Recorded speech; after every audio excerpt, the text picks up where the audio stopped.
ආයුබෝවන් දුවල පුතාලා හැමෝටම. ඔන්න මම අද ඔයාලට ලස්සන කතන්දරයක් අරගෙන ආවා.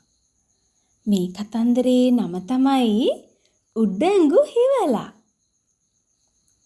ඔන්න හැමදාම රැට හොරකම් කරන්න පුරුදුණු හිවලෙක් හිටියා.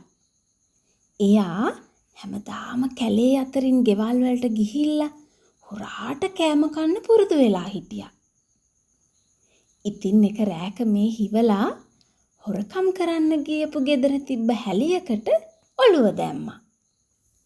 ඒ හැලියට ඔළුව දාලා බැලුවම කෑමට මුකුත්ම තිබුණේ නැහැ. ඉතින් එයා ඔළුව එළියට අරන් බලනකොට හිවල් හාමිගේ ඔළුව නිල් පාට වෙලා තිබුණා. ඔළුව විතරක් නෙමෙයි ඇඟ පුරාමත් තින්ත ගෑවිලා නිල් පාට වෙලා තිබුණේ. හැබැයි හිවල් හාමි ඒ බව දැනන් හිටියේ නෑ. ඉතින් පුරුදු විදියටම හිවල් හාමි කැලේට ගියා. ඊට පස්සේ මොකද උනේ දුවේ පුතේ?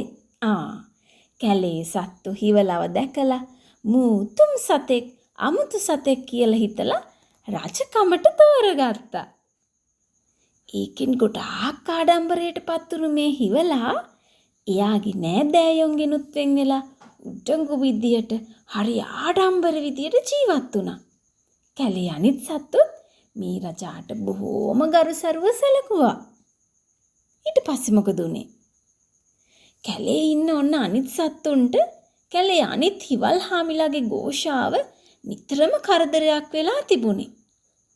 ඉතින් කැලේ රජාට මේ අවනඩුව කියන්න කැලේ හිටපු සත්තු ඔක්කොම ගියා.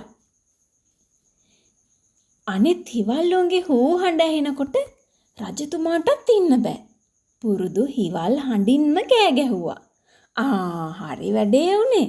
ඔන්න එතකොට තමයි කැලේ අනිත් සත්තු දැනගත්තේ අපි රජෙක් කරලා තියෙන්නේ හිවලෙක් කියලා. හැමෝම එකතු වෙලා මොකද කරේ? හිවල් හාමිව පන්නලා දැම්මා. ඉතින් අද කතන්දරය ඉවරයි. පුතාලන්ට මොකද මේ කතාවෙන් ගන්න තියෙන ආදර්ශය? බොහොම හොඳයි. අපි උඩඟු වෙන්න හොඳ නෑ නේද? ඔව්.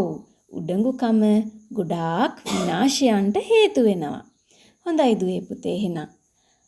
ආයෙත් දවසක ලස්සන කතන්දරයක් අරන් ඉක්මනට එන්නම්කෝ. ගිහින් එන්නම්.